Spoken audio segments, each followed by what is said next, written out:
to thank you for coming out to tonight's presentation. Jeremy Dumeyer, our Emergency Management Manager is here to share his knowledge on some of the dangers of this area. We would remind you that Curry County Voices is recording this, and slide in there, Curry County Voices is recording this and will be available in about a week or 10 days. If you check on their website. We have upcoming events. We invite you to come back for those in the coming up in a week, as well as the Oceans One Planet One Ocean presentation that's still happening on Thursday afternoon. So let me just turn it over to Jeremy. Thank you for being here. Appreciate it. Well, again, my name is Jeremy Dumeyer. I am the emergency manager for Curry County. I've been in this position now for 2 years. Quick little background. I was a sheriff's deputy for 5 years in the corrections field and a firefighter for Coosa Forest Protective Association for 6 years, mostly here in Brookings. Today, the topic of this presentation is the Shakeout. And in preparing for this presentation, I looked to find those posters for this Shakeout, which occurs on Thursday. I found this one, and I thought it was absolutely apropos. Shakeout, don't freak out. I find it apropos because we haven't experienced this event yet in our lifetimes. And it's going to be scary, and if you're not prepared, you're likely going to have that anxiety, that fear. However, I hope by the end of this presentation, not only will we have discussed the risks that we face here in Curry County, but also be able to assuage your fears a little bit about that risk, that earthquake risk. So as I mentioned, the Great Shakeout is coming up. It's October 17th, 10/17 at 10:17 a.m. What does that mean? How can they know? It's planned in advance, many years. So that's like in 2 days? In 2 days on Thursday. Yep. In Curry County, we face a wide variety of hazards. In fact, in a broad sense, every type of hazard that can happen has happened here in Curry County. High winds from a near hurricane, the Columbus Day storm, flooding, fires, distant tsunamis. Again, everything that could happen has happened. Even terrorism has happened here. I see a look. Terrorism? We had a bomb dropped on Brookings. Oh, well, that was war. Ah. Okay, yeah. Everything that can has happened. But the one thing that we really don't know too much about in our lifetimes here is earthquakes. I mean, we live in Oregon, not California, right? How often do we have earthquakes here? Probably a lot, but we don't feel it. Yes, actually, most of the time. But like I said, we're not California. We don't get to experience these nice earthquakes. And I say nice. This is a magnitude 7.1 that happened this year in Ridgecrest. Now, in our minds, that's a large earthquake. In my mind, that's just a small one. This is 7.1. My family lives down there. It did $4 billion with the damage to the Navy base. Exactly. This is a small one. 4 billion just to the Navy. base. Wow. Keeping that in context.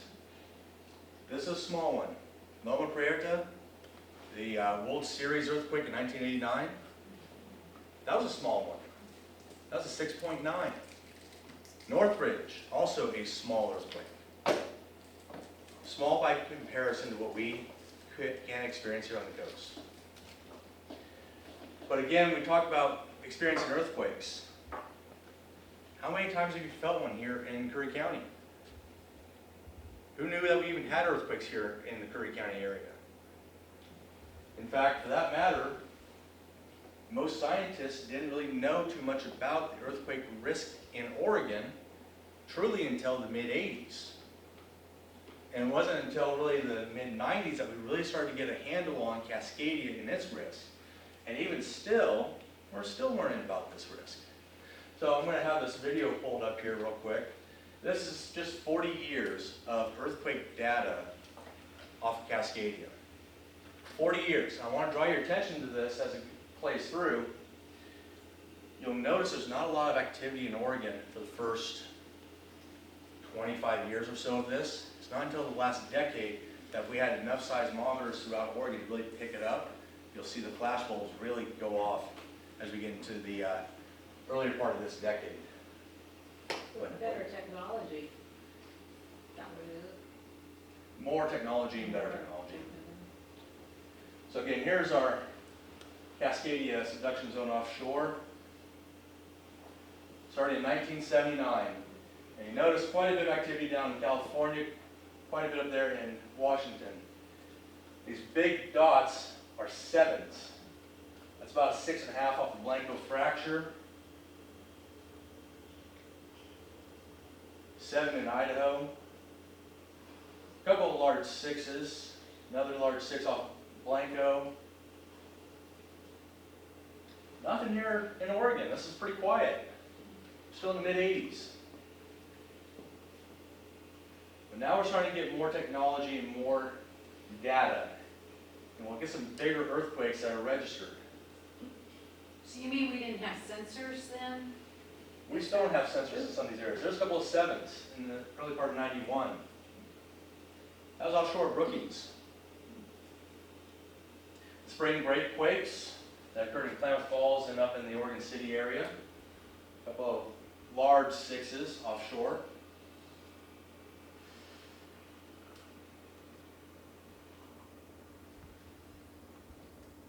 Again, California has plenty of data, but we still, even into the turn of the century, we don't know about our risk yet. We don't have the data that says, yes, we have these. There's Nisqually, the Seattle earthquake in 2001. That was about a 7.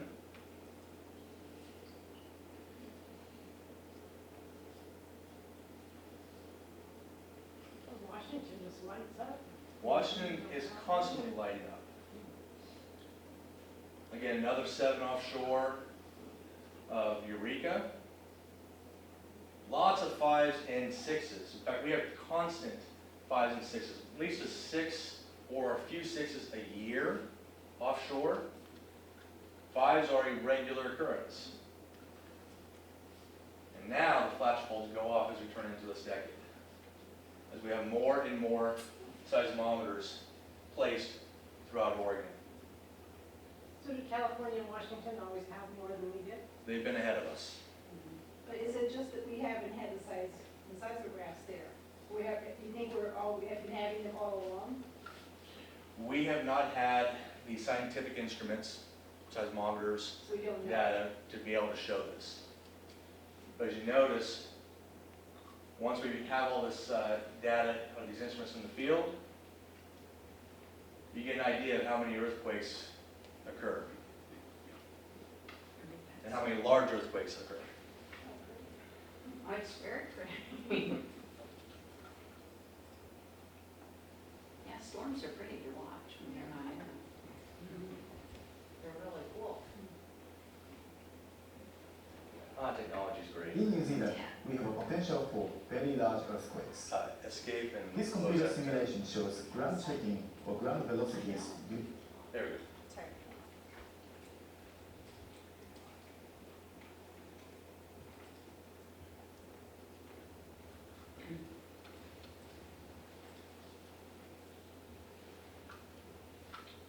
Okay. Technology is great. So, in looking at that, at the fracture zone now, the subduction zone, this right here, from offshore Cape Mendocino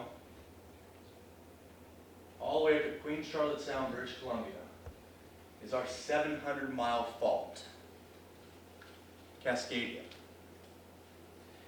It is made up of many different parts, primarily the Juan de Fuca plate and remnant of the old Farallon plate. We have a rich history of earthquakes. I mentioned the one in Ridgecrest was a 7. And I did say it was little. Our fault system is known to put off 8s and 9s. Now, how do we know that this can happen? We weren't around for the last big earthquake, the last 9.0 magnitude earthquake. Native Americans were here, but we didn't have any written record of it in America of this last event. The Japanese, however, have a record of an orphan tsunami, a tsunami without a parent earthquake. And with that written record, we are able to trace back the fact that this last great earthquake, this 9.2, occurred January 26th, 1700 at 9:30 at night.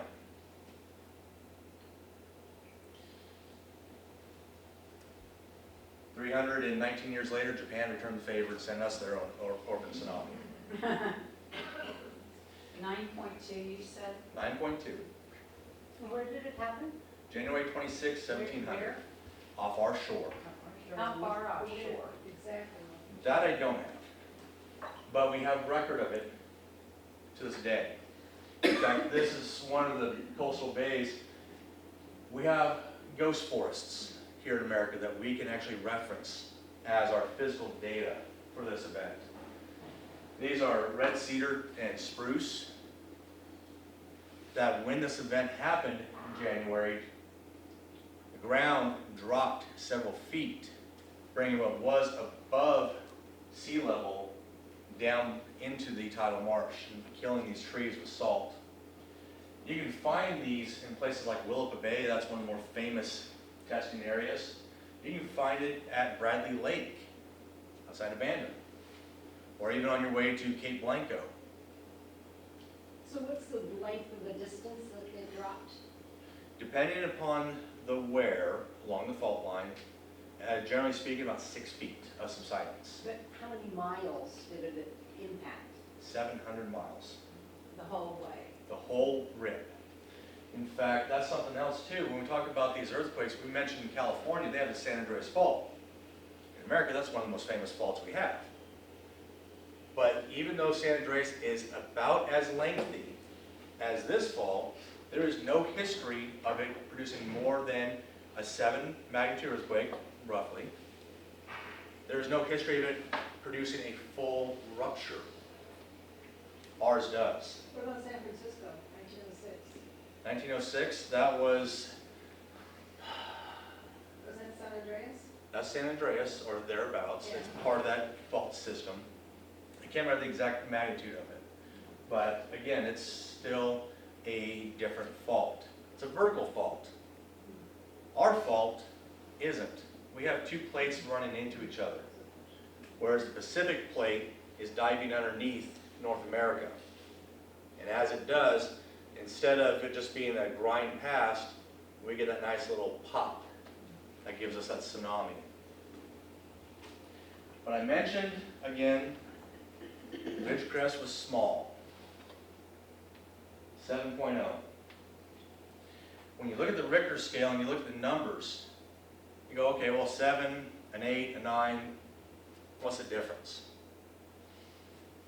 When you go up one whole number from a 7 to an 8, you amplify the energy release by a factor of 30. So when I tell you that we have a history of 9s, we have a history of earthquakes that produce 900 times the power of what Ridgecrest experienced this year. 900 times the power of what California can and has faced. So the 9 is 30 times worse than the 8? Correct. You're looking at, from a 7, 30 times 30 in energy release. You're talking about a longer duration earthquake as well. Whereas a 7 might be about a 30, 45 second period of shaking. A 9, 4.5 to 5 minutes. this is what a 9 looks like. Good Friday, Alaska, 1964. 9.2. Alaska experienced subsidence in excess of 10 feet, and that's what you can easily see in this photo here in downtown Anchorage. It also sent us our famous tsunami that we received, particularly in Crescent City, where it decimated the lower areas. I'll be quite frank, this is my expectation for Curry County. This is what I get to plan for.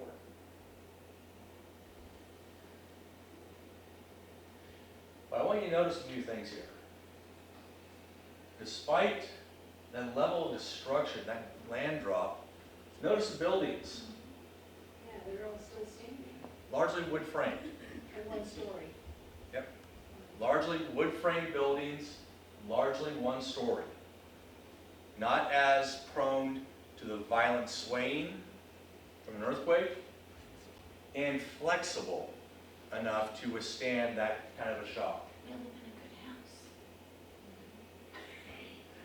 a good house. I heard that. Is it better to be on a slab or have a crawl space, or does it matter? There are images of houses that largely survived intact, not habitable, but intact, that have jumped off their foundations. So to ask if it's better to be on foundation or slab, Who knows? take your pick. But having a wood frame structure, it's likely to survive the shaking. The lack seems to have been, not to have been precisely in the area where the land subsistence was. It seemed to have happened over, looks like a road to me, but it could have been a jetty or something like that. Well, and it's almost like rolling the dice. If you look at all the images that came out in 1964, there's land drop in many different places, some connected, some not. And it's just a matter of the geology underneath. Is that ground solid enough to withstand the shaking? Is it going to liquefy? Is it poor soil? There's a whole gamut of different probable outcomes just based on what's underneath your feet. So it's, even right now, I think we're on good soil here at the college, but we'll find out when the ground shakes. Well, it looks like all the roads are gonna be impassable. We'll talk on that one. Yes. So I mentioned we have a rich history of these earthquakes. This is a video that was compiled by Dr. Chris Goldfinger of Oregon State University. He's the one that, hit pause for a second, please. He's the one that went out and discovered on the ocean floor the evidence for our earthquake history. In the last 10,000 years, we've had 41 mapped earthquakes of size 8 and 9. 41 of them. Who's we? We is the North American continent from Cape Mendocino to Queen Charlotte Sound. 41 over 10,000 years. That averages out to about one every 250 years. And I mentioned the last one we had was 319 years ago. Actually, almost 320 since we're almost at an anniversary. You'll notice in this video, ground zero for almost all of these earthquakes tends to be the South Oregon coast or Northern California. We're on the both sides. So just for reference, that's about Port Orford, Gold Beach, Brookings, Crescent City. That's a full 9.0.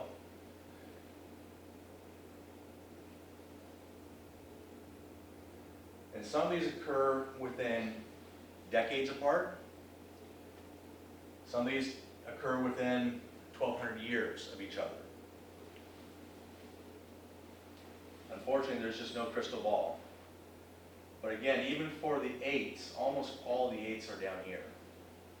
There's one that is mapped to have occurred around Washington. What's the difference between the longer, The size of the earthquake. If it is a full rip, it's a 9. If it's a partial rip, it's about an 8. Well, all of them happen here except for that one you were talking about. Pretty much. We are ground zero. Part of the reason that we're ground zero is, as this is planned, this ancient part of the Farallon plate, the Gorda block. It is a section where you have seafloor spreading in 2 directions. This is being pushed up against this quicker, and this is San Andreas right here. The question mark on the screen is whether or not San Andreas is a potential trigger for Cascadia. It's an unknown. It's something that they're still trying to research. But San Andreas moves in a northwest fashion. You can see that in the ridging here on Gorda block. Whereas North America is running kind of towards the southwest, the Pacific plate is kind of moving towards the northeast. So we have a lot of tension in this general area, which tends to be why we get most of the starts of the earthquakes. This makes a triangle. Yep. Do the triangle. And they're trying to correlate too whether or not these earthquakes have anything to do with volcanic eruptions. It's not a coincidence that 700 miles of Cascadia is a 1-to-1 correlation to the Cascade Mountain Range, 700 miles. You'll see Mount Shasta is exactly due east of that Mendocino Triple Junction.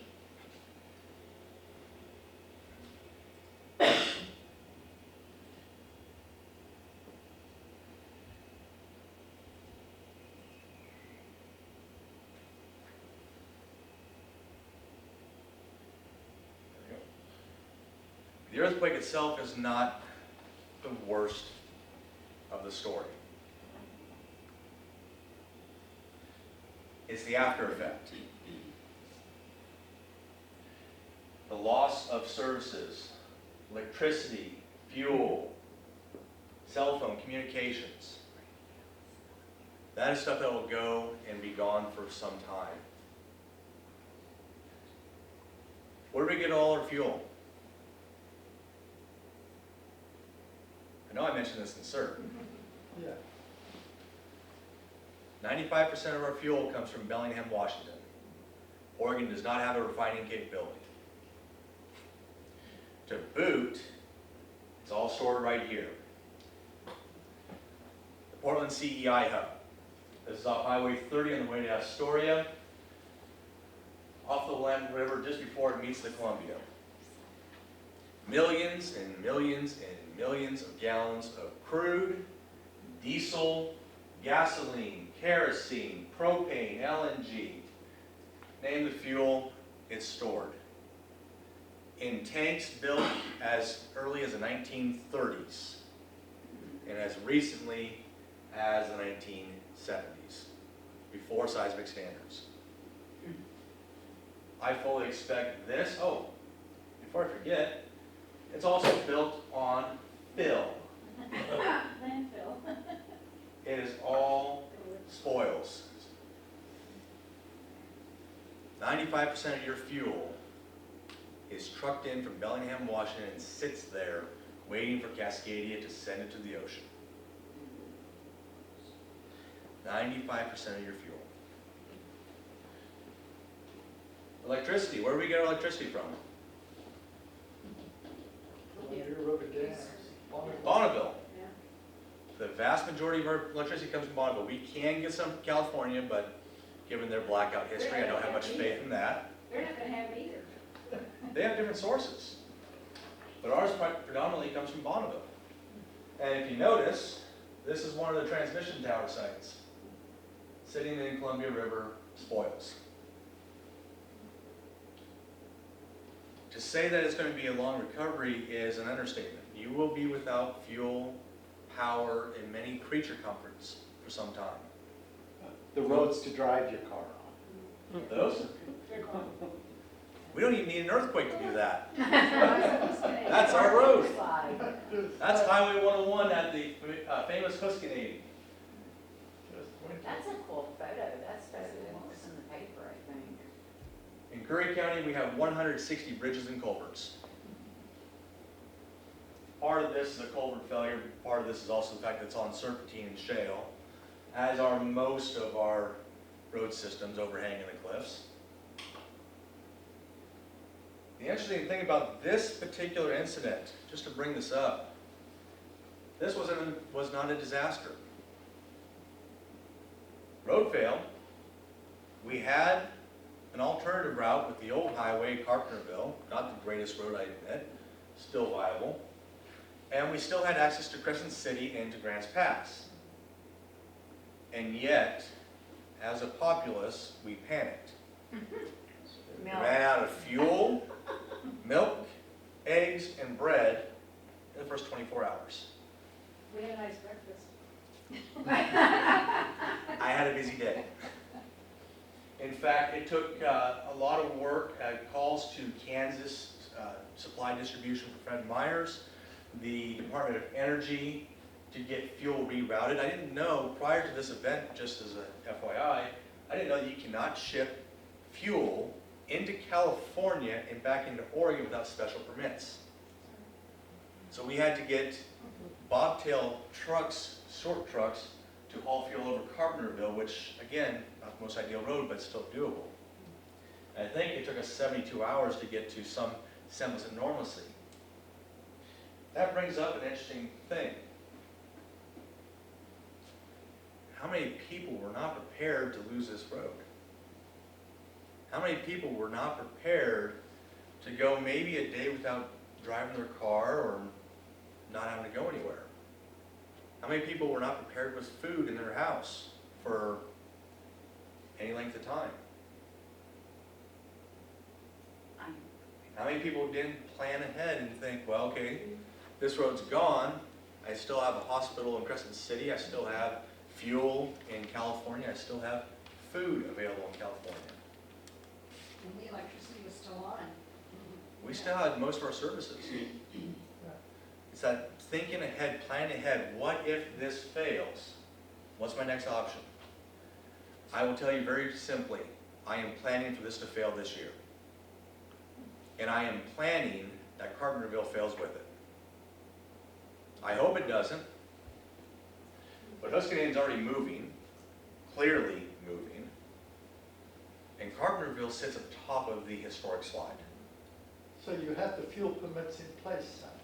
I've already talked to Deanna at ODE, yes. So are they gonna let you go through Crescent City this time? Just through. We will be working through Grants Pass. We have a supplier that does have the proper permits, and he'll be a very busy supplier. Short way to put it. Yes, I've been working with Deanna with ODE. She's the one that's in charge of the disaster planning. I actually met with her last week and talked about this specifically with her. So the hook slide, I mean, from what you've seen, I know it's gone out several times. This was one of the worst ones it's done, right, last year? I understand that it has done this to this extent 3 times in the last 30 years, give or take. I'm running off of memory on that. But is it getting worse? Like you say you're just preparing, or you actually expect that it's going to do similar? My job as an emergency manager is to plan for the worst and hope for the best. No. Do I expect it to go? That's my plan. And I have to plan accordingly. Will it go? I don't have an answer. I don't know.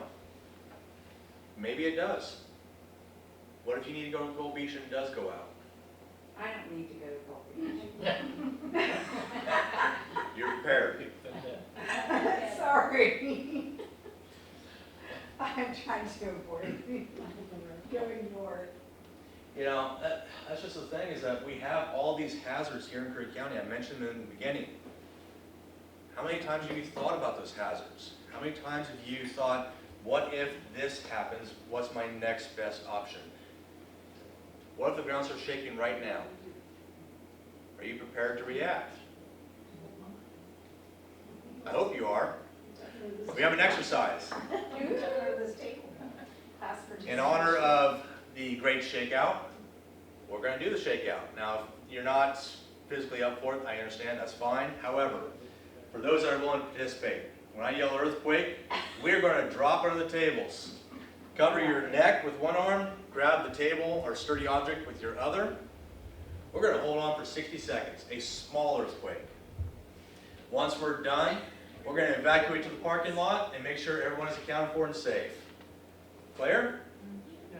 Earthquake!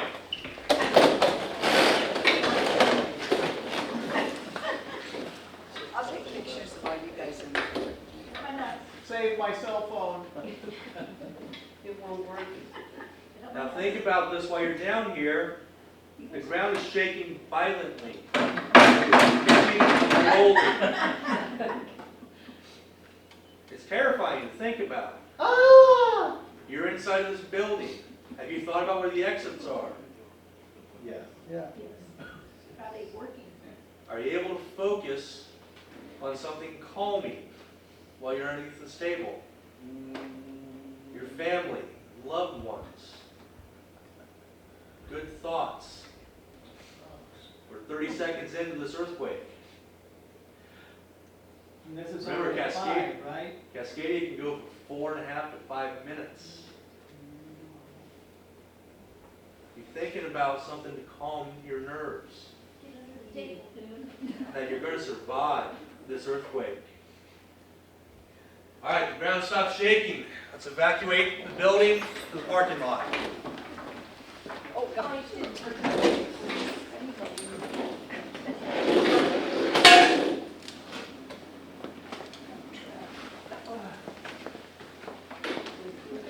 Oh, look, the roller coaster. Oh, he's evacuating too. He's going into it.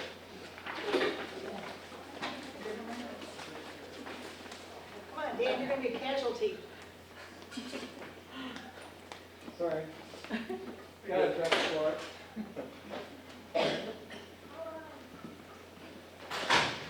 Here, come on, let's simulate an earthquake. Let's take it up a little bit. All right. All right.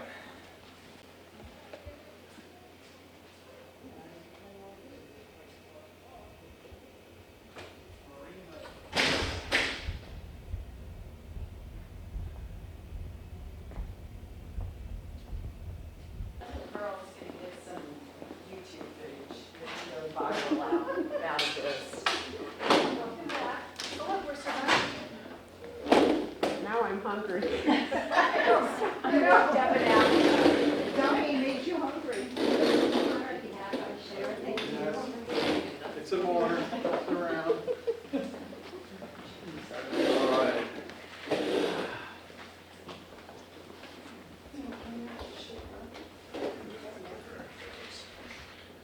So I mentioned this in the parking lot. When we evacuated the building, I asked the question, who had a go bag with them? If I brought my car, I had a go bag in it. But you didn't bring your car. I rode with friends. Last time I do that, This is with me at all times. And it's small enough and light enough, that's not going to drive me insane carrying it around. I can grab this quickly and go. This is probably 10, 15 pounds. You take that into Fred Meyer's when you go shopping? It's in the truck, my shop. So I evacuate, it's in my vehicle. So what's in, In this bag, I have at least 3 days worth of freeze-dried foods. I have a water filtration kit, in fact that's on top right now. I have a pair of socks inside of a Ziploc bag, because a change of socks is always ideal around here. 2 rolls of toilet paper in a Ziploc bag, a large tarp, a large emergency blanket, a small emergency blanket, deck of playing cards, a few things of coffee, those little packets. Oh, Flashlight. yes, I do have a flashlight and headlamp, actually. a way to make a fire? Yes, I do have a fire. I always carry a Leatherman tool on me at all times. I do have 50 feet of rope in here in case I want to make a snare or hang the tarp up from a tree, so I have some sort of tent that way. Do you have any communication devices in there? Not in here, however, I have a ham radio. That is always in my vehicle, a portable ham. And then I've also got my flyaway ham kit. So I have not only just the 400, 800 megahertz frequencies on a base station, I I also have the marine channels. I also have a couple of VHF law radios. Those are in my flyaway kits. In my personal vehicle, I also have the ham radios as well for communications. And in thinking about communications, one of the things that I don't have yet and I'm going to get is a satellite texting device. Because I trust texting to get out over voice communication. Satellite texting device, is that kind of like going back to the old pager systems? No, so I'm very frugal, I'm very, cheap. So, I'll put this very bluntly. In emergency management, we're 20 years behind the curve. Simply put.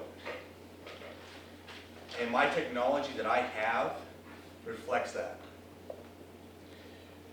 The satellite phones that I inherited when I came into this position were refurbished 1997 model, were they Nokias? Anyhow, I had a half dozen of those. 1997.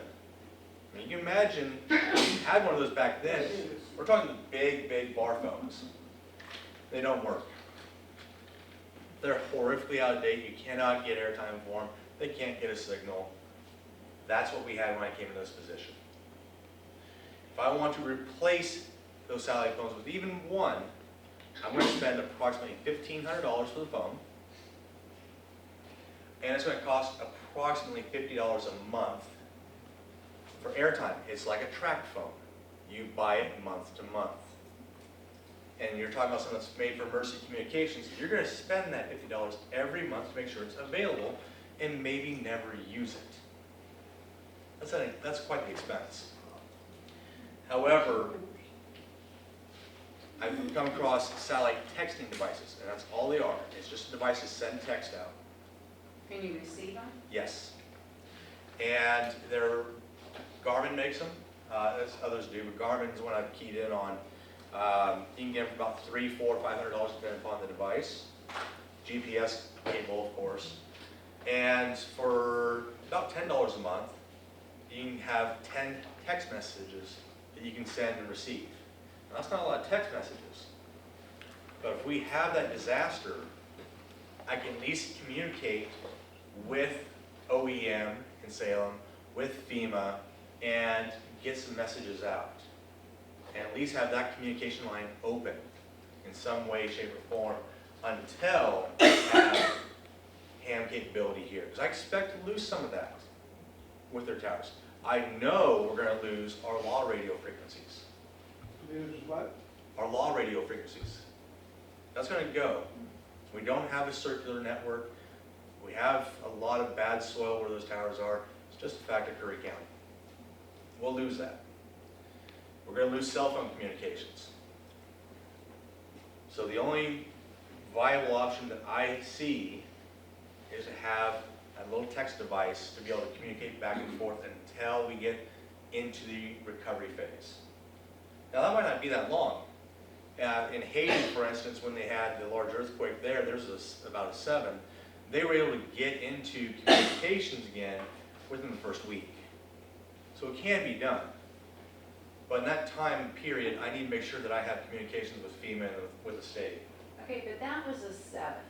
If we have a 9, I mean, there's only so much that can physically be done. And when you're talking about that much area and that much disaster, do you really think communications is going to be back up? How are we going to do cell phones if we don't have electricity? Okay. There are ways to charge a cell phone without having to be plugged in the grid. There are solar battery packs for cell phones.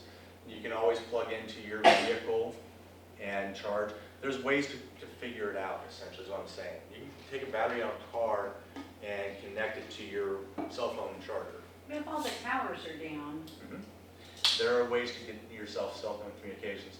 Again, it's not going to be quick, but you can do flights with cell phone antennas. I'm losing my terminology at this time, but you can fly a Civil Air Patrol type plane overhead to get cell communications. You can use satellites to beam signals back and forth and get data that way. there's a lot of different capabilities that we can get with the U.S. military, with some of the volunteer organizations like RAL that have experience in this. So it can be done. It's not going to be something where everybody is going to be able to go, okay, I'm back on Facebook and I'm typing to everybody, oh, I like this. Oh, did you see this? We're not going to be there. That's going to take a long, long time to get there. But just for the critical communications with cell phones, we can get there pretty quick. But that's going to be restricted to certain people that need to use it. Could I interrupt you for just a Yeah. minute? I'm with KCIW Radio, and we are in the process right now of putting together an emergency broadcast system. Now, this is obviously one way, you can't talk back and forth. We have a transmitter on the city tower right now, and the city tower is, from what we're told, bomb-proof, literally made to withstand any type of, emergency. The only thing that's needed right now is for the city's cooperation in buying a computer for $200 and setting it up. That's on a, their transmitting tower also has a very large capacity emergency power backup, and they will take over our station, 100.7. It's only 100 watts. It goes as far as Crescent City, and the current time it goes maybe to Wales Head, but we're looking at putting translators up. That's our next train, and that's where we stand now. We're having a little hiccup right now, you might say, with the city. They don't seem to think this is a valuable thing to have, but KCIW is working on that right now, and could have it next week. Well, and that gets to another point too. How many people have a NOAA weather radio? Well, you can go to your car or... Well, you don't need to know, for this, it would be a regular radio transmission. If you had a radio in your car, like you're saying, you could actually at least get, I mean, the public could get preliminary information If by... it's being shared locally. You gotta remember, there's very limited emergency management capability in Curry County. Hi, I'm Jeremy Dumeier. I work for the government. I'm here to help. I am the only emergency manager in Curry County. Mhm. Well, I have no staff. the fire So, department, for instance... hang on. The county itself, and I'm not counting the sheriff's department in this part of this, does not have any public information officers. The sheriff does have his own, of course. So getting that information out in a timely fashion locally might not happen in the first 24 or 72 hours even. That's going to be a challenge. We will survive. You That- survive. I will survive, I promise. What happens to you, we're running out. Do you live in Brookings, or? I do. And that's the nice thing. Someone mentioned tsunami risk. Here in Brookings, local tsunami, next to no risk. Next to, in Brookings proper. Now, if you're on Memory Lane, if you're down off of Tambark on the cliffs, if you're down off Mill Beach, you're down off the bluffs, below 100 feet elevation, you're in the zone of the local tsunami. But the city itself generally is about 117 to 130 feet elevation, and it's outside of the tsunami risk for a local event. Harbor, generally speaking, anything west of 101 is within the zone, more or less. But yeah, generally speaking, Brookings is outside the tsunami risk. And the other thing too, real quick, is the earthquake doesn't kill people. How many people expect to die in an earthquake when it actually happens? It's not the killer. The Tohoku event, the earthquake in Japan in 2011, in Tokyo, which was near the epicenter, a major city, one of the largest cities in the world. Any guesses how many people died during the earthquake? 0. 160. Out of millions and millions of people. Mexico City, over a decade ago, large earthquake, somewhere in the ballpark of an 8, I can't remember exactly. Again, one of the larger cities in the world. And only less than 0.1% population loss in the earthquake. Because things fall on them, or they have heart attacks, or. Or they panic. Yeah. The earthquake is not the killer. It's a threat, but you can survive the threat. It's after the threat that you have to prepare. So again, being prepared, knowing what you're going to do. That earthquake starts, drop, cover, hold. I'll throw a caveat on that. In Curry County and in Oregon in general, we have a lot of unreinforced masonry buildings. I currently work in the bottom of the courthouse, which was built in 1954. I expect it to fall. If you're in an unreinforced masonry building, a building that was built prior to 1995, certainly, my advice to you is evacuate, evacuate, evacuate. That's what they do in Mexico, with But good success. You had us get under the table, I didn't, but my knees are bad. Should we really get under and hold, or should we immediately go outside? I mean. I know that this building was built with modern technology. This might not be habitable after a 9/11, but I would expect this building to make it through the shaking. So yes, I'm going to drop, cover, and hold so that this stuff right here, like the light fixtures, the projector, tiles don't come down and hit me in the head. Those secondary threats. If I'm in the courthouse, I'm escaping that thing as quick as I can. If I can. Even while it's shaking? If I can. Okay. Those buildings that are that old in Curry County, yes, I'm getting out of them. Evacuate, evacuate, evacuate. But again, if you're in your home, a wood frame structure, if you're in a more modern structure such as this college campus, the hospital, duck, cover, and hold. And plan to be on your own for some time. I already mentioned the go bag. How many people in here actually have a go kit that they can just pick up and leave with and not be encumbered by it? After I dig it out of the trailer. 2, maybe 3? This is all critical. this in here, or most of the information you're doing in here? Some of it is, some it's different. This is critical. And a go bag is not difficult. A go bag does not have to be very bulky, but it does need to be something you can essentially camp on for 3 days. That first 72 hours. That first 72 hours is going to be the hardest part. But if you have the basic tools with you, heat, water, food, ways to keep yourself occupied. Believe me, that's one of the big things. When we teach disaster psychology in CERT, it really is. Going stir crazy during an event will cause you more problems. What is CERT? CERT. Yes.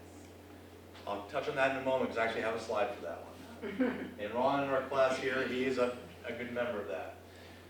Aside from your go bag, having a 2-week supply in your house. Again, I mentioned the wood frame structures tend to survive these earthquakes. Having a store in your house to be able to survive on is critical, and it doesn't have to be difficult.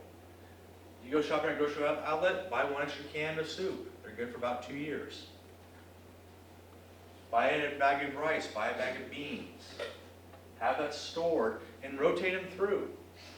Have a system in place to where, okay, this one's getting ready to reach its end date. I'll use this up this week and then I'll go get another one. Build your supply. So CERT. So this is one of those other things here. Being more educated and being involved. This is a great benefit to you and to your community. And that's something I am very, very, very proud of. When I took over 2 years ago, I asked for CERT volunteers, Community Emergency Response Team volunteers. I had 6 people raise their hand and say, I am CERT. To date, we have trained 174 CERT volunteers. Ron is taking this course here in Brookings. It's very worthwhile. 2 days in the evening that will change the way you think about them. Instruction in disaster preparedness, disaster psychology, disaster medical response, basic fire response, urban search and rescue. It's 20 hours of great instruction, and you don't have to become a volunteer. My pitch when I mention CERT is you don't have to volunteer. If you take the class and pass it, you're a resource for yourself, your family, your community, your neighbors, your coworkers, however far you take it. But you're better prepared to respond, even for yourself, in a disaster. This year, Brookings Fire Department adopted CERT under their banner. So CERT volunteers now respond with the fire department. They can help with traffic control, they can help with firefighter rehab, things of that nature. We have a complete CERT program here in Brookings now. Working on it in Gold Beach, working on that with the youth, but things with time. Volunteering with other agencies. There's a ton of agencies here in Curry County. Pelican Bay Amateur Radio Club. Red Cross, Reach Out Worldwide, yes. When can we find out when the classes are for that? So there will be a class here in Brookings for CERT. It is a Friday night, Saturday, Sunday, and I might have the day itself wrong, but Friday night, Saturday, Sunday, the weekend of November 15th. Like I said, I might have the first date wrong, but it's Friday night, Saturday, Sunday. Friday night tends to go from 5 to 8, Saturday and Sunday from 8 to 5. For more information on that, you would want to contact Spring Scheffel. You mean that'd be an all-day? Yes, it's an all-day Saturday and Sunday. And you can also talk to Ron there, because I know he knows quite a bit about it also. I think it's wonderful. But again, joining volunteer groups that are active in disasters. You know, we actually had Pelican Bay and CERT down at the port for Slam and Salmon. We decided that we'd use that as an exercise opportunity to test out communications, to test out response. And lo and behold, during the entire event, while we're just thinking that this is a good exercise, we actually had a real life scenario with a boat sinking in the harbor.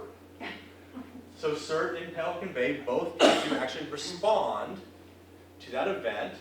Pelican Bay got on the radio with the Coast Guard, alerted them, alerted the port itself, and that was able to be taken care of and dealt with.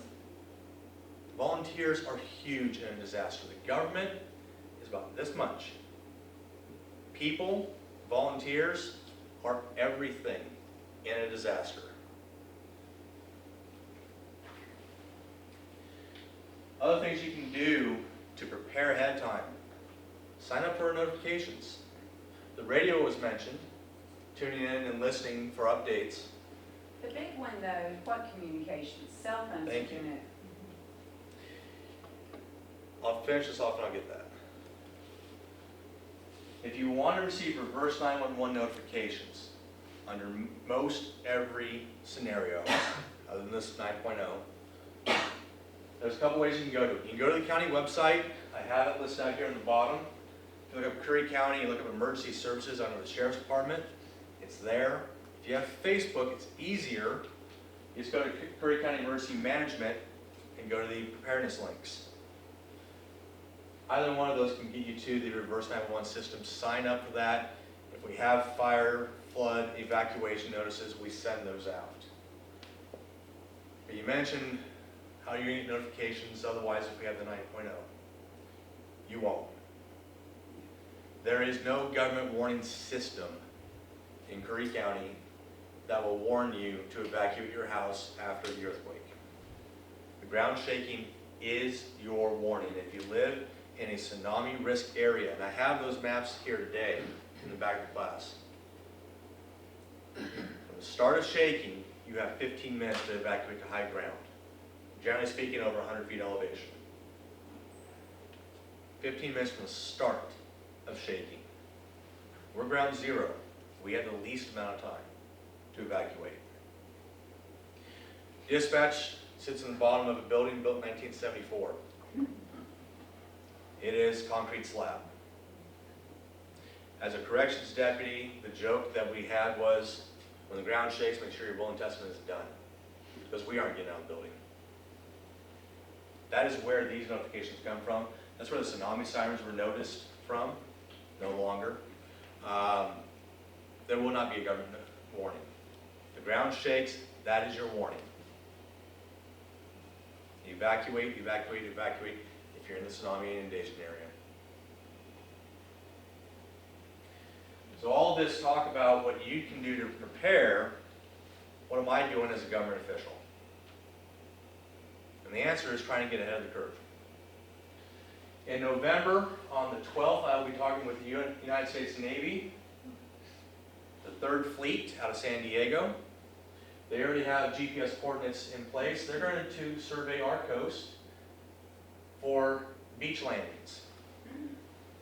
They've already tested this up in the Clatsop County and Lincoln County areas, whereas they can bring in their hovercraft loaded with supplies, be it trucks, generators, medical supplies, personnel, etc., land them on a beach.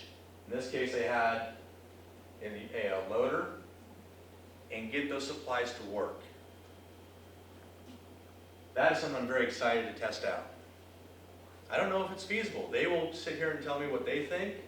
I'll tell them what I think, and I admit I don't know as much as they know. So what they say is probably going to be what I have to go with. But if this asset is available to us after the disaster, we're one step closer to recovery. So November 12th, I'll have that meeting with the United States Navy.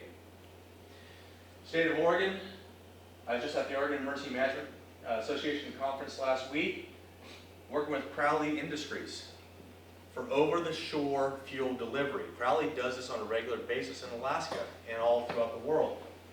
Whereas they have the mothership, if you will, about 30 miles offshore, loaded with fuel, and barges that bring the fuel closer to shore with flexible hosing that can transmit that fuel to a designated container, whether that's a tanker, whether that's a portable tank, a fixed tank, etc. This is a technology that is currently in use, but it's not in use in Oregon yet. As emergency managers, we want to test it. So the port's probably gonna be not functional at all? I expect the port to be completely wiped out. Okay. So we won't be able to use the port to get things in and out? Out? No. In? Maybe. Possibly. The Port of Brookings, Harris Beach, Kissing Rock are 3 of the sites that I've identified for the Navy to look at. And Crowley Industries is a further topic on that. They actually take their ships up some of the Alaskan rivers to deliver fuel. Where do they So get their fuel from? they're just a transporter. So Not from Bellingham, from there. hopefully not Bellingham, but Alaska perhaps. That's where we have a lot of refinery. The other thing I'm working on is this right here. Cape Blanco Airport. Navy built in 1944 with 18 feet of concrete. It is about a mile-long runway at 230 feet elevation. In the state of Oregon, it is the only airport on the coast with a mile-long runway, out of the tsunami zone, with a landing weight of over 530,000 pounds. I could put a C-17 on that deck. No other airport on the Oregon coast has that capability. There are 3 airports on the coast that are expected to be viable after Cascadia. One in Newport, one in Astoria area, can't remember exactly. But they're not to the specifications that we have. Are you saying that the earthquake's not gonna crack that thing into 20 million pieces? Even if it does, it can be fixed. Think about this. In the 1940s during World War II, the United States Navy was landing aircraft on swamp islands using technology they had back then to make quick runways. So even if that does get buckled and cracked, I expect it can be fixed enough to start bringing supplies in. 18 feet of concrete, I think it can be done. Okay, but you bring supplies into, Cape Blanco, how are you gonna get them down to Further County? Thank you. The county owns 64 acres of flat, barren ground. Now I say barren, there's shore pine, 10 feet, 12 feet tall, but it's not merchantable. You can't put a septic in that spot, given the type of ground it is. I am currently working on partnerships to take that ground, blade it off, pave it, and put 100 by 100 foot hangers up there. So that I have a few things. One of those hangars can be a North County Operations Center in this event. Number two, right now Cape Blank is nothing more than a runway. So if I do land a C-17 aircraft on that tarmac and I offload its contents, where am I offloading those contents to, number one? Number two, how am I going to work air traffic with that C-17 now taking off and I want to use helicopters to move that stuff? I can't. At 64 acres, that's all blacktop. I have a place to offload my goods, stage multiple Chinook helicopters, and I can hop those goods to the 17 different islands of humanity that are mapped in Curry County. In addition, I'm not,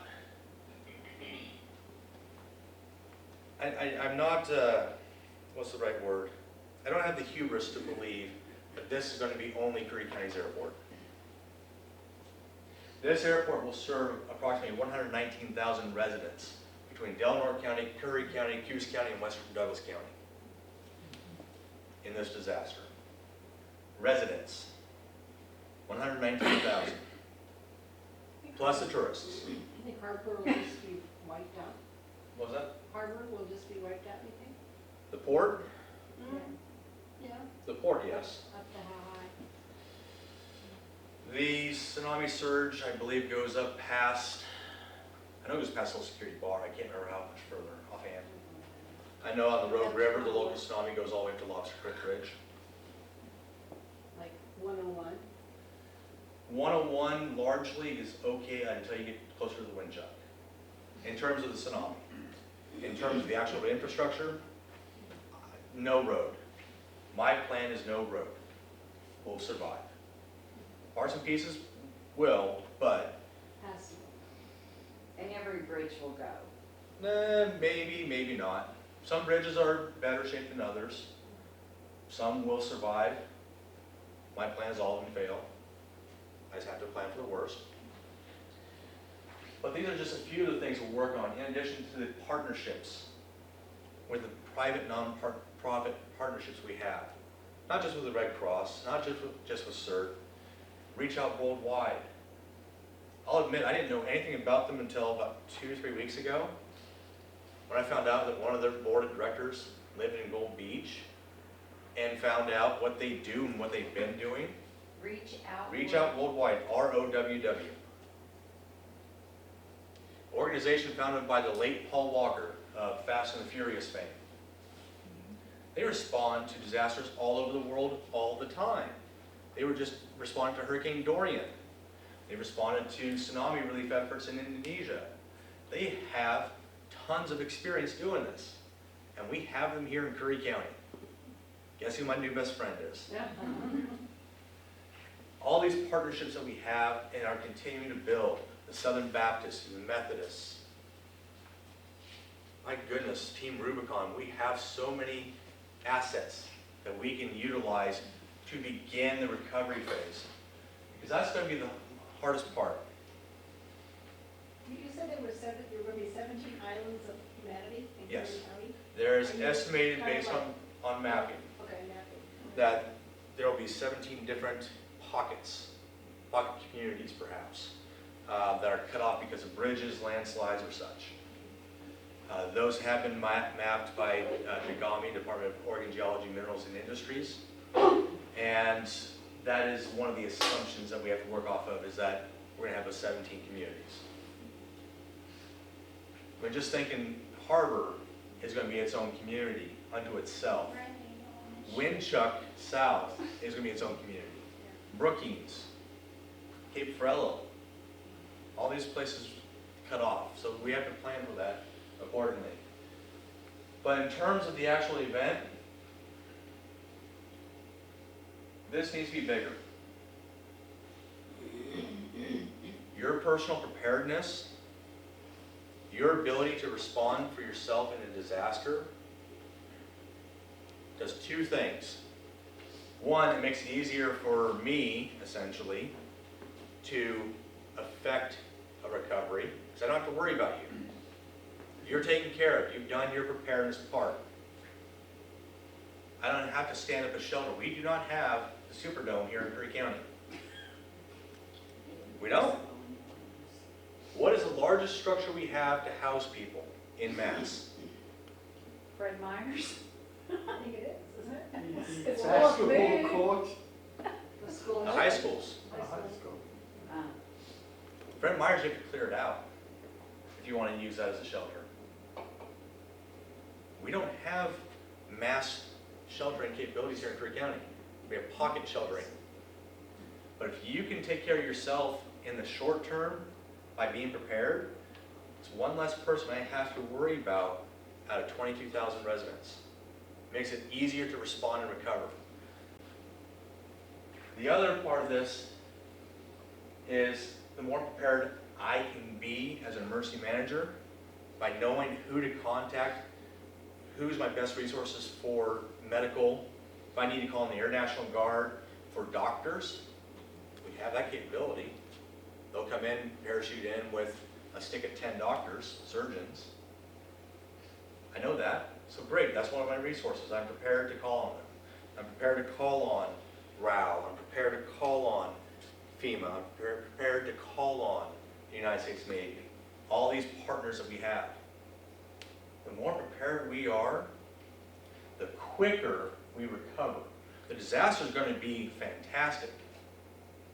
It's going to be 4 to 5 minutes of sheer geologic amazement. And I don't say that flippantly. I mean, just think of what we're facing here. And that 4 to 5 minutes is going to cause us a long-term recovery. But how prepared we are as individuals, communities, families, government, the shorter that recovery window becomes. And that's the biggest thing. You take your personal preparedness in your own hands, you practice your drills, you practice evacuating. You have no reason to be scared or to freak out when the shaking actually does come. With that, any questions? What about people with medical issues, if they're like on oxygen or dialysis, what happens to them? So we do have a public health preparedness coordinator, kind of my counterpart here in Curry County. She has been working on those plans. Without electricity, it does become difficult. There's no two ways to put it. But there are some plans that are in place. I don't have those with me right now. Sheree Ward with Public Health is who's responsible for those plans. Is that happening in the schools? Is that? Oh yes, oh yes. And Curry County government will be doing the same thing. I will be leading everybody out the doors. So you mentioned the wood structures. We have a one-story wooden house. Mm-hmm. I have lots of food, Okay. right, guys? Everybody said they're coming to my house if the big one is. Perfect. But, Where do you live? I'm at 1,100 feet. yeah, you're gonna have to swim to me, Mr. Harper. No, But- you're gonna have to get to me. Yeah, I mean, can we, I'm not coming to you, can we shelter in place? And, I mean, you said it's not gonna be habitable, but, you know, it May doesn't not get, huh? May not be. But yes, sheltering in place, if you can, absolutely, if you can. But you need to make sure that if you're going to do that, that your structure is at least safe enough for you to do so. That's up to you to figure out in that event. But sheltering in place beats going to the Superdome. But there won't be anybody to come and check to see if your lines have shifted? Because there's still. That's going to be part of the recovery. Okay. That's There's gonna be a still longer places term in process. Ridgecrest, they're finding like, there's some things, some pipes have moved. Mhm. And it's been months, and they're still finding damage. Oh yeah. Yeah, the recovery aspect itself is going to be long term, but in the short term, if you can shelter in place, yes, that's one of the better things you can hope for. And what about aftershocks? Numerous, many years. It will happen for a long time. And some of those aftershocks will be in their own right, a large earthquake. So then your structures, I mean, You're still going to experience those stresses, but again, there's history that shows that these wood frame structures can survive it. It's going to be scary. I mean, my goodness, think about how many aftershocks just came off the 7 in Alaska last year. Still experiencing aftershocks up there.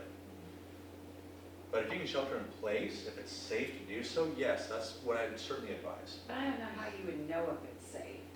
Well, you have to take your best judgment. You have to know your house. You have to be able to look at it and go, okay, I have cracks in the walls, but nothing's bulging out of the wall. That's structural. You know, my 2x4s, my 2x6 studs are not broken. My propane is turned off. There's no down electricity lines around my house, or if there are, they're not charged. You have to do a complete 360 of your environment and make sure that you are comfortable with it being safe. I'm not going to tell you that it is or isn't, Yeah. because I can't be there to tell you that. Probably will have to build a new house when it's all said and done regardless. But in the short term of the recovery, if you can shelter in place, yes. If. Now, I'll throw that back on CERT. When we do the CERT training, that's part of it, doing that 360 of your environment and checking for any gas lines left on, any other hazards that were previously unknown. So that's another reason to do the CERT training. But again, just having that awareness of what is or isn't safe about your house post-Cascadia. Just taking that moment to look at it. If it's safe, stay there. If it's not, make sure you have a plan of where you're going to go. Most things are just going to happen along the coastline. What about those high mountain curvy roads that are on cliffs and, won't those have some Safe, impact also? couldn't be safer. Well, Couldn't you know, be safer.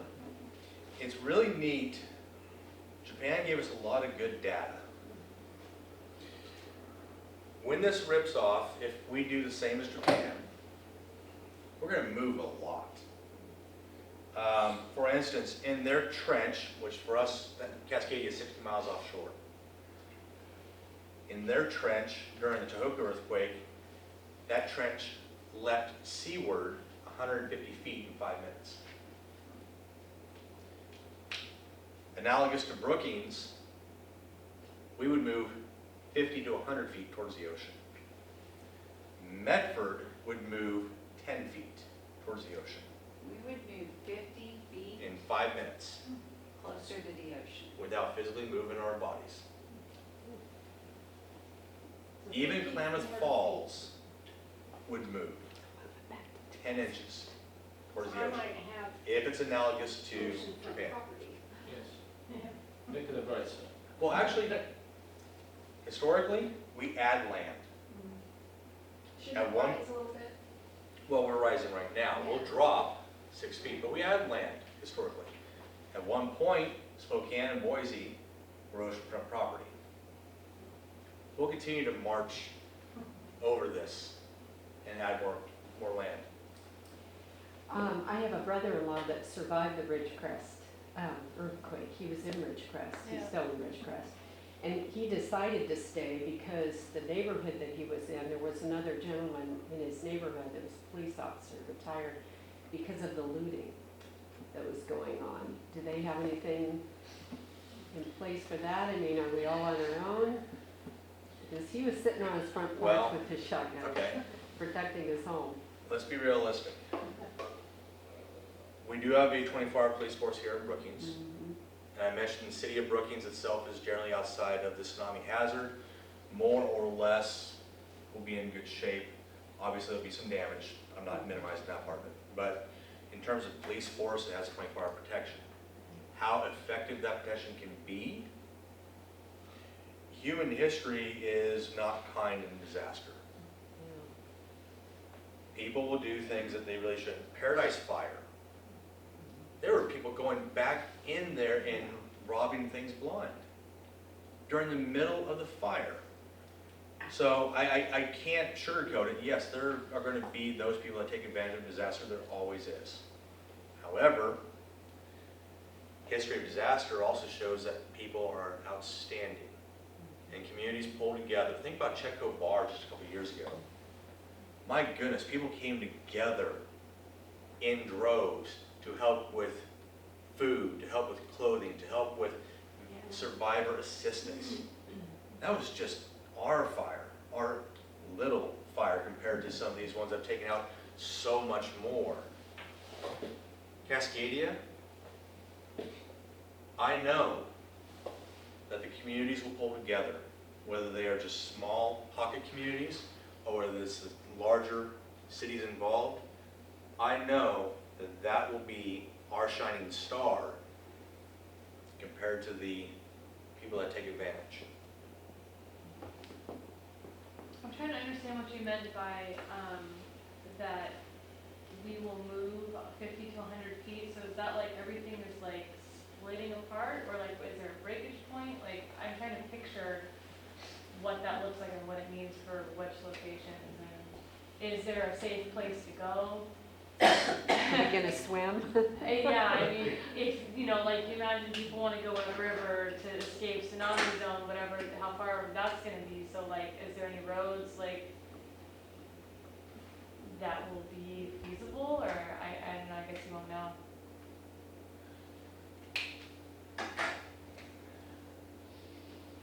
I apologize for my art. I did get an F in art in high school.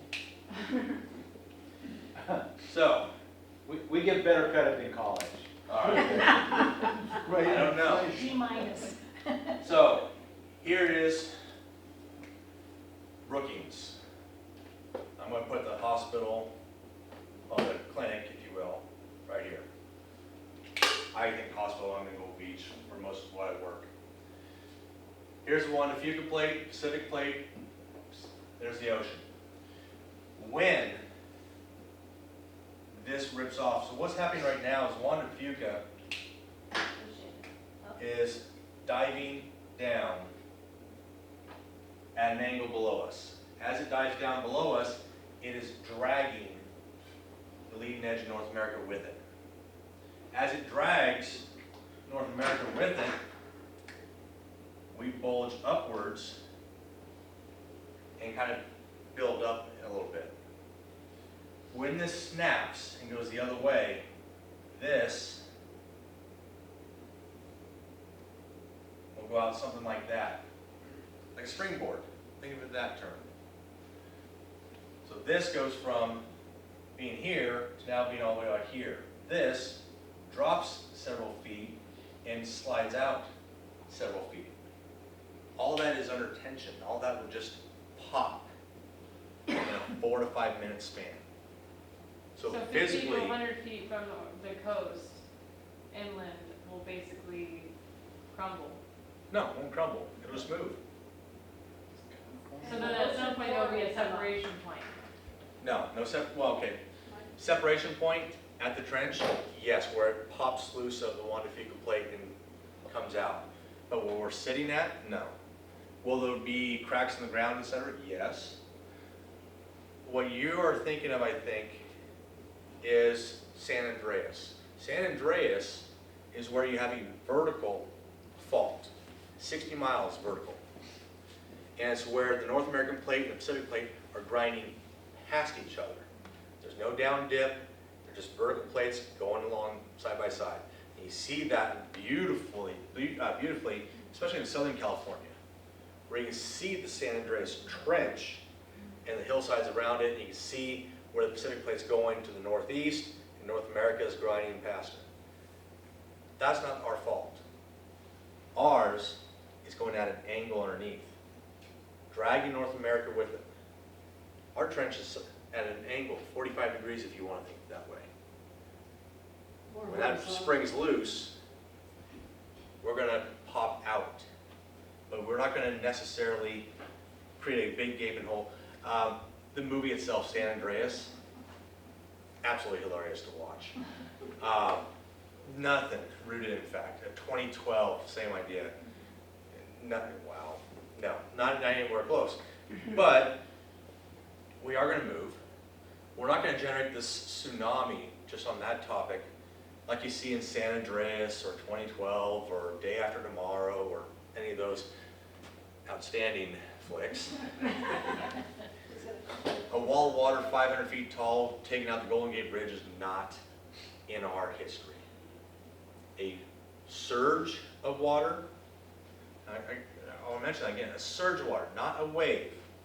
It is not a surfing wave. It is a surge of water like we saw in 2011. Pushes of water coming in against our shores, pushing upriver, pushing up the harbors. That's a tsunami. Until it builds in our local event to about 100 feet in elevation, depending upon location. That's the run-ups. For instance, I had property up Greg's Creek outside of Gold Beach. I started to dig a hole at about 94 feet elevation, a mile in from the ocean. I found tsunami sand deposits at 94 feet elevation. Found what? Tsunami sand deposit at 94 feet elevation, a mile in from the ocean. That's what we can expect. Not a big crack in the ground. We're not going to fall off into the ocean. We're not going to see a separation between Medford and here that just all of a sudden goes off into nothing. We're just going to spring out, build some new land in the process, get through the disaster, and recover as human beings do. Well, if we build new land, that takes care of our housing problem, right? That was a joke. More oceanfront property for people, yes. Who's gonna pay for all this redevelopment and recovery? I wanna know who's Years gonna and pay. years afterwards. Who's gonna pay for you to do the thing up at Cape Blanco? That sounds like a good idea, but the county has no money, So let me answer this one first, I'll come back to that one. Or, So remind me again of your question. Okay, who's gonna pay for the recovery over the couple, 2, 3, 4, 5 years out? It's gonna be a lot of money. Billions and billions of dollars, and we are not the only ones. Oh yes, easily. Yeah. Again, this is something that's going to affect Northern California, all of Oregon, all of Washington, west of the Cascades. The entire West Coast. And there will be an effect even interior. Mexico. It's going to affect us for a long time, and it's going to cost a lot of money. Where all that's going to come from, I don't particularly know. I know that there are disaster relief programs, but we're talking about a scale that we don't see in the FEMA realm. Hurricane Katrina was small. So there's money that will come in, there's money that will be available. All the aspects and avenues, the nonprofits, the governments, and so on, that's a lot of possibilities. And a lot of it's going to be just the goodness of people doing the work themselves, coming together, rebuilding houses for nothing. That happens in some communities. So there's a lot of parts and pieces that will come together to help recover. But where it all is going to come from, there's too much to think about there. What was your question again? when you were talking about this great plan, I was impressed with Ah, Blanco, Blanco. but there's no money around here, everybody's broke. There is money. There is money. Not in the county government, No. but there is no money. grant. And I mentioned earlier, private-public partnerships. That is a key to anything in emergency management. And there are people that I've had conversations with that are interested in having that partnership. That I've had the ability to talk about our resilience and what Cape Blanco means to Curry County and to the Southwest Oregon coast. They're incredibly interested. Now, will it actually come to fruition? Maybe it does, maybe it doesn't. Those partnerships, I'm going to continue to work on. I'll tell you this, just to clear that off and have it be nothing but bare land, that's not a lot of work. A couple bulldozers from the county, maybe we spend, so you're going off my knowledge of what we did on my property, probably $30,000 in equipment and labor to clear it. It's a guess. It's a wild guess.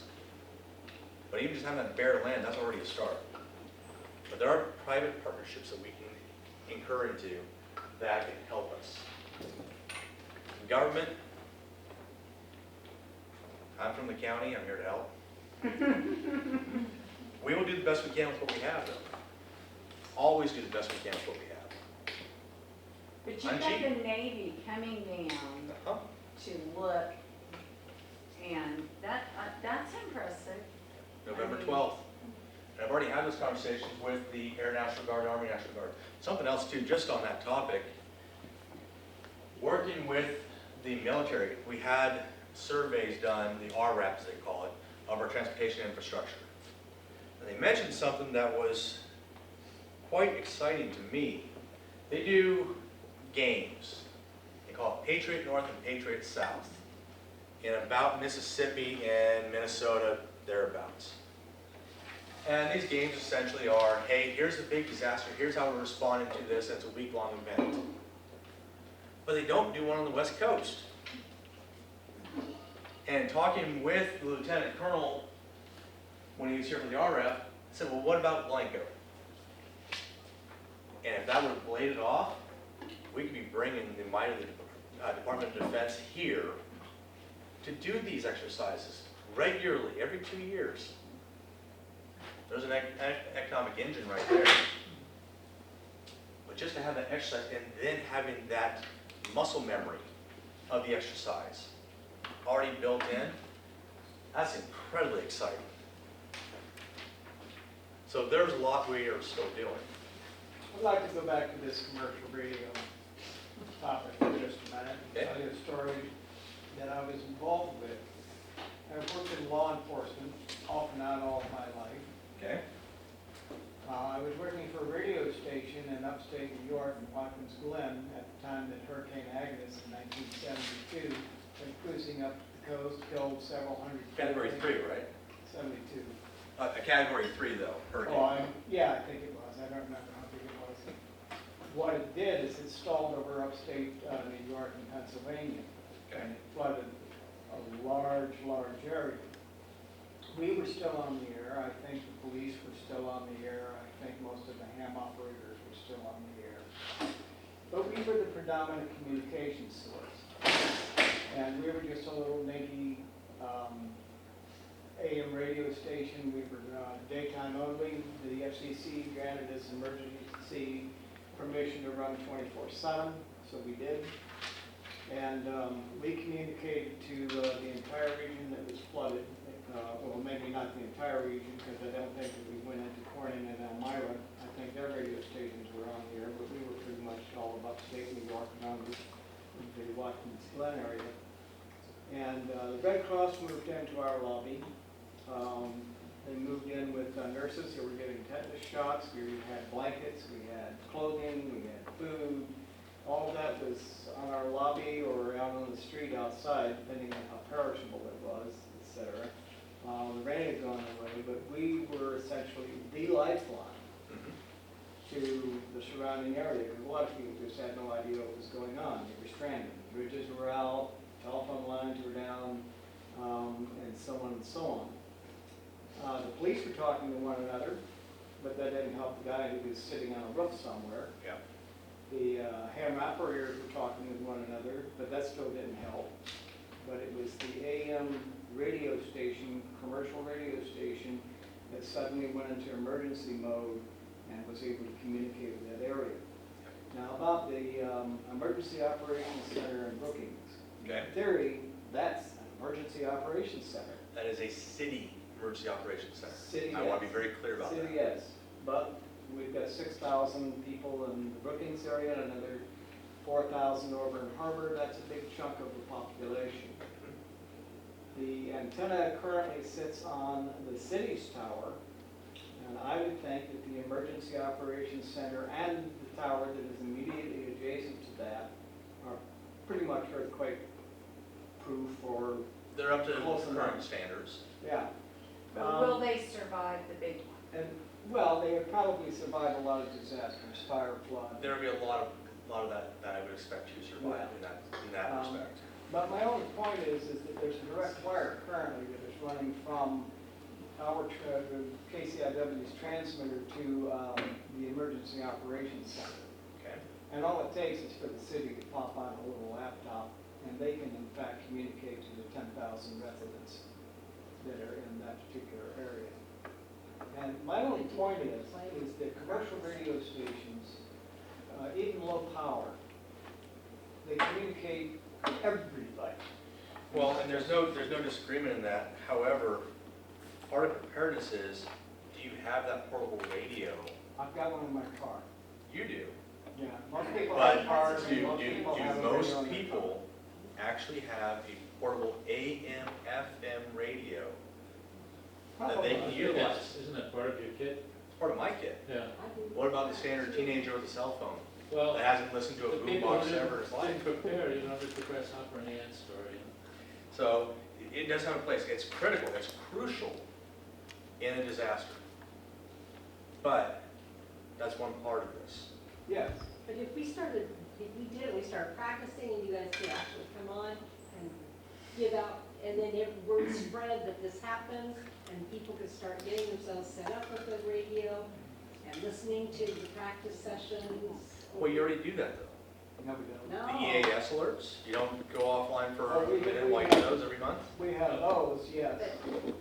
But like from you, the authentic, who would come on and what would happen and how it would sound like and But I probably wouldn't. transfer back and forth. That's one of the caveats is I probably wouldn't. Because you have to consider two things. One, that's a city EOC. I'm not minimizing the city itself. It was built for the city of Brookings for Emergency Operations Center. We get the opportunity to use it, and it's a great partnership. But it's not adequate for a county-wide disaster. Right. It is a Right. city EOC. We And the city of Brookings would utilize that in the best way. But it's half the population of the county. It is half the population of the county, yes. But the county itself, And- I do not have any PIOs. Yeah. I do not have any way to, with everything else I have to do, communicate a message to get out quickly. But Now, I'm working on that. you're gonna be communicating with the Brookings police officers and things like that, right? You gotta think bigger picture to that. No, I won't. My communications are gonna be with the state and federal government. I won't be in contact with the city of Brookings other than to say, if we have a distance tsunami coming in, for instance. Again, I'm one person, my responsibility, so Who's the big wig down under you then? under me, Yeah. nobody. I have no staff, I don't even have a secretary. We have no money. Haven't you been reading the paper, Debbie? We're lucky we've got. I will tell you money. this, in the last 3 disasters I responded to as emergency manager, the Klondike fire with 2 level 3 evacuations, the February storm that took out Husky, and the spring storm that took out, had a lot of flooding, I activated the Emergency Operations Center. That is this right here. I am the Emergency Operations Center for the county. I am the PIO, the Logistics Section Chief, the Operations Section Chief, the Planning Section Chief, the Incident Commander, the Deputy Incident Commander, Liaison Officer. I am every one of the 36 different roles of a Emergency Operations Center. Crazy. Good thing you've impressed us with your confidence, so. I begged for the job. Who did you beg for it to? Somebody with the state or? with- No, I hired here in Curry County. From who though? At the time, I was under the Sheriff's Office. I'm now under the Board of Commissioners. Hey, we want to thank Jeremy for his time. Again, thank Curry County Voices for recording, and thank you.